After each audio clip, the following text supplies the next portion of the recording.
നമസ്കാരം. പ്രതിരോധ സേനയുടെ കരുത്ത് വർദ്ധിപ്പിക്കുന്നതിൽ പുത്തൻ ചുവടുവയ്പുമായി കേന്ദ്ര സർക്കാർ.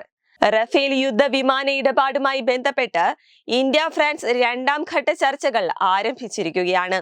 ഡയറക്ടറേറ്റ് ജനറൽ ഓഫ് ആർമമെന്റിലെ ഉദ്യോഗസ്ഥർ ഉൾപ്പെടെയുള്ള ഫ്രഞ്ച് പ്രതിനിധി സംഘമാണ് ഇപ്പോൾ ചർച്ച നടത്തുന്നത്.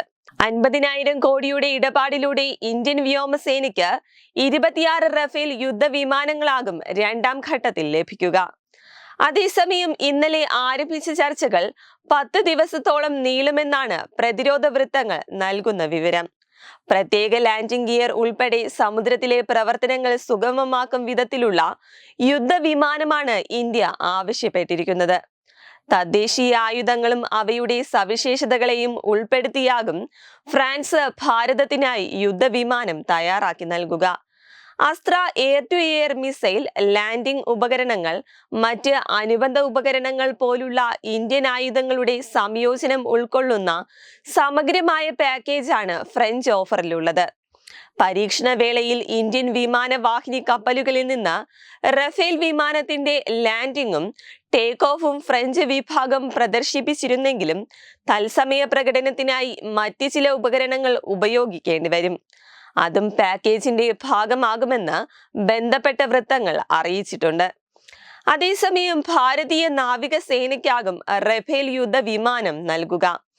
INS വിക്രമാദിത്യ, INS വിക്രാന്ത് എന്നിവയുൾപ്പെടെയുള്ള വിമാനവാഹിനി കപ്പലുകളിലാകും റഫേൽ വിമാനം പ്രവർത്തിപ്പിക്കുക. ഫ്രഞ്ച് എയ്റോസ്പേസ് കമ്പനിയായ ദസാൾട്ട് ഏവിയേഷനാണ് പ്രധാനമായും റഫേൽ യുദ്ധവിമാനത്തിന്റെ നിർമ്മാണ ചുമതല. വ്യോമ പ്രതിരോധം, ആണവ പ്രതിരോധം, രഹസ്യാന്വേഷണം എന്നിവയുൾപ്പെടെ നിരവധി ദൗത്യങ്ങൾ വഹിക്കാൻ കഴിവുള്ള വിമാനമാണിത്. ത്രിതല ശേഷിയുള്ള യുദ്ധവിമാനമാണ് റഫേൽ. കൂടാതെ air to air, air to ground, air to surface ശേഷിയുള്ളതാണ് എന്നതാണ് റഫേലിന്റെ മറ്റൊരു പ്രത്യേകത. അതേസമയം മിക്ക ആധുനിക ആയുധങ്ങളും റഫേലിൽ ഘടിപ്പിക്കാനാകും. 15.3 മീറ്ററാണ് വിമാനത്തിന്റെ നീളം. 10.9 മീറ്റർ നീളമുള്ള ചിറകുകളും 5.3 മീറ്റർ ഉയരവുമുള്ള റഫാൽ 24.5 ടൺ ഭാരം വരെ വഹിക്കും. ഇതിനു പുറമെ ബാഹ്യമായി 9.5 ടൺ ഭാരവും ഇവയ്ക്ക് വഹിക്കാൻ സാധിക്കുന്നതാണ്. മണിക്കൂറിൽ 1389 കിലോമീറ്റർ വേഗതയിൽ 50,000 അടി ഉയരത്തിൽ വരെ പ്രതിരോധം തീർക്കാൻ ഇവയ്ക്ക് സാധിക്കും.